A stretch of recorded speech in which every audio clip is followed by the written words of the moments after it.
Hello, my dear student. Hope you are fine. Welcome you here in this lecture number 44 for the topic breathing and exchange of gases.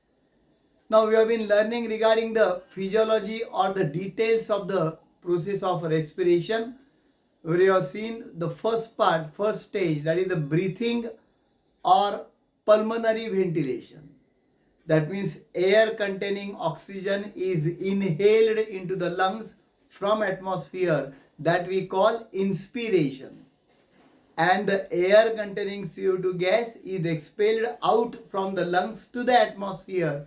That occurs alternately. That process of expelling out the air containing CO2 gas from lungs to the atmosphere is known as what? Expiration. Inspiration followed by expiration. Again inspiration followed by expiration. And such breathing occurs 12 to 16 times per minute, that we know in a normal person. And then we have just learned the different terms there. Do remember all that terms, my friend, which we have given in the last lecture there. That tidal volume and that IRV and ERV and that RV, all that. They are very important from MCQ point of view. Okay. Now the next stage is there, that is called as the exchange of gases. Exchange of gases occurs, particularly which respiratory gases are there? Oxygen and CO2. Oxygen is to be used by the body, so that is to be taken from outside, and CO2, which will be produced in every living cell by the process of metabolism, is a waste product, so that should be given out. So exchange of gases, oxygen is given to the cell and CO2 is given outside. Okay. Oxygen एक हाथ से लेंगे और एक हाथ से CO2 देंगे. आप कहेंगे सेल को कहाँ हाथ है, but that is a phrase. Remember that once you will take the oxygen, you will give the CO2. Okay, this is exchange. Okay, अब ये exchange of gases हमारे बॉडी में दो जगह पे होता है. That I have written there.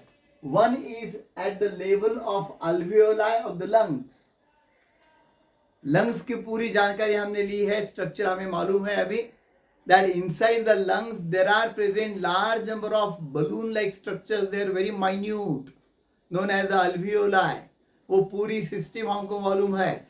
Trachea, then that bronchi, bronchus gives bronchioles. Okay, primary bronchiole, secondary bronchiole, tertiary bronchiole, like that. Then that bronchiole, terminal bronchiole will give rise to the alveolar ducts, and they will give the bunch of that grape-like structures. And what are they? They are alveoli. So do remember that sequence also. In the earlier videos while explaining the lung structure, we have explained that.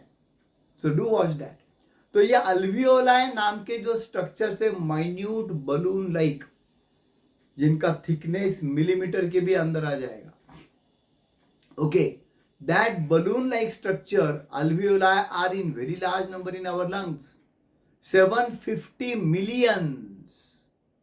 तो इतने counters क्यों रखे हैं? क्योंकि ये exchange process फटाक से होना चाहिए, विद इन ए मोमेंट होना चाहिए. एट ए टाइम 750 मिलियंस में अगर हो जाएगा तो फास्ट हो जाएगा. एक ही रखा हुआ काउंटर तो उसके लोड आ जाएगा. ओके, हम देखते हैं ना, जब हम जाते हैं पर्टिकुलरली बफे डिनर में, अगर एक ही बफे का स्टॉल लगाया है तो यह भीड़ जमा हो जाती है वहां पे, फिर क्यू लगा के लेना पड़ता है, isn't it? बट 2-3 अगर स्टॉल लगाए हैं, then that will get distributed, you know. तो जितने ज्यादा काउंटर होंगे उतना ज्यादा उसका, और वो ट्रांजेक्शन देख के होता है. जैसे हम रेलवे स्टेशन पे गए या और किसी अदर बैंक में गए, तो वहाँ पर भी अगर ज़्यादा भीड़ वाली बैंक है तो ज़्यादा काउंटर्स वहाँ पे रहते हैं एक्सचेंज के लिए, so that the exchange will take place fast. तो पहला जो है वो alveoli of the lungs and the blood. Blood is very important. अब देखो, मैं सीधी लैंग्वेज में आपको बता रहा हूँ यहाँ पे. Alveoli of the lungs are getting oxygen from air. ये फिगर और ये दोनों ध्यान में रखो. एयर में से ऑक्सीजन आ गया है, वो अल्वियोलस में है. So from alveolus the oxygen is to be given to the blood. Okay, oxygen is given to the blood and blood will become oxygenated now. अब ये oxygenated blood फिर बाहर निकाला जाएगा, सीधा है. और दूसरा क्या है, that CO2 from the blood will be given back to the alveolus. जब ऑक्सीजन इधर आ रहा है उसी वक्त CO2 भी बाहर जा रहा है. Okay, CO2 is given to the alveolar cavity and that CO2 containing air is expelled out. The diagram is very talkative. बिल्कुल हमारा कंसेप्ट क्लियर कर लेने वाली ये डायग्राम है. ये अल्वियोलर बलून लाइक स्ट्रक्चर है, वेरी थिन वॉल्ड. ये अल्वियोलर कैविटी है, बलून लाइक, तो बिल्कुल एयर उसमें आ जाएगी. Air containing oxygen when we are inhaling, inspiration, at that time ultimately it is going there.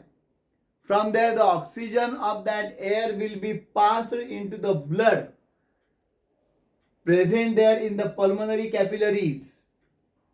Okay, और ये ब्लड जो है वो ऑक्सीजनेटेड हो जाएगा. ऑक्सीजन आने के बाद विल बी कैरिड आउट.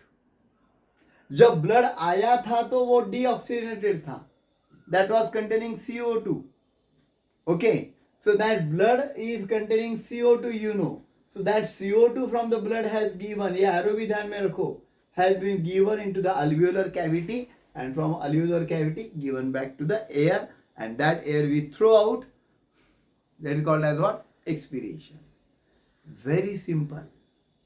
अगर ध्यान से देखोगे पढ़ोगे फिगर भी आपको बिल्कुल ध्यान में आ जाएगा, नहीं तो फिर एक बार रिवाइंड करके देख लो. ओके, अब देखो दूसरा जो है वो क्या है, एट द टिश्यू लेवल ये ब्लड जाएगा, ऑक्सीजनेटेड ब्लड लंग्स से जाएगा हार्ट तक. पल्मोनरी वेन उसको कैरी करेंगे, हमको मालूम है. फिर हार्ट से सिस्टमैटिक ट्रंक से वो पूरे बॉडी में डिस्ट्रीब्यूट किया जाएगा. The oxygenated blood will go through the arterial system to every organ of the body, to the every tissue. It will be given by forming network of blood capillaries, you know. अब tissue में और blood में जो होने वाला exchange है वो है इंटरनल रेस्पिरेशन. ओके, तो वो क्या होता है, देखो वहां पे क्या हो जाता है पर्टिकुलरली. अब tissue is containing CO2 gas.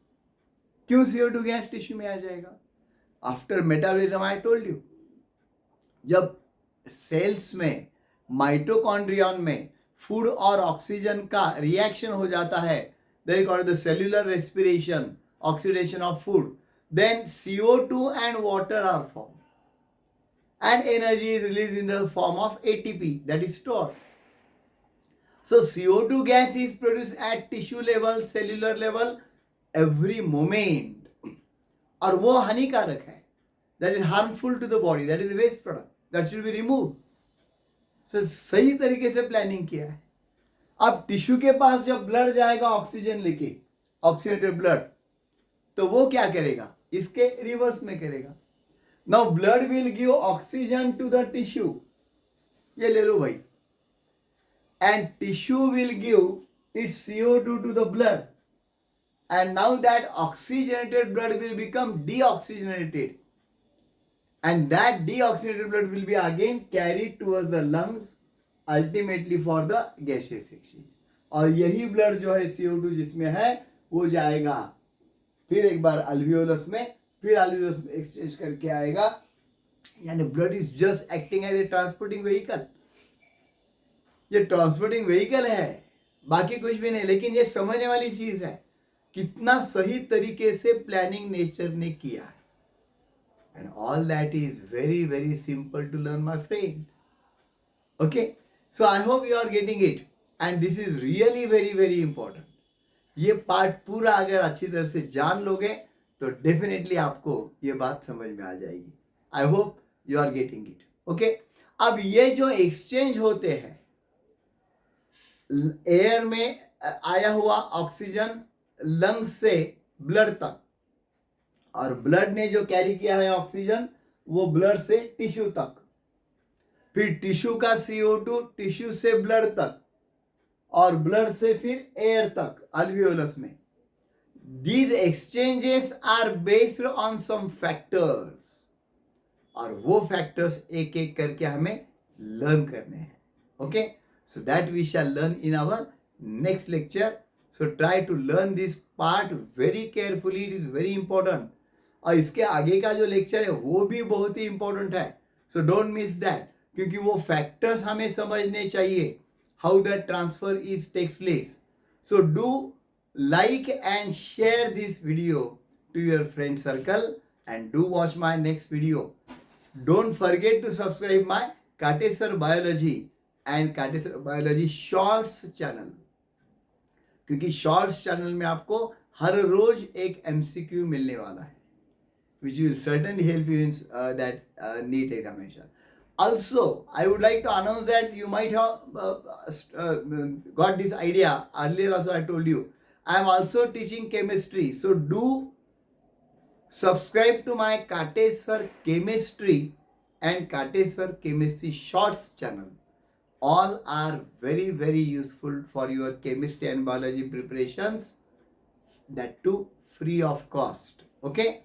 Thanks a lot. Just after 40 years of my teaching career in coaching classes. Okay, I am very proud to say that.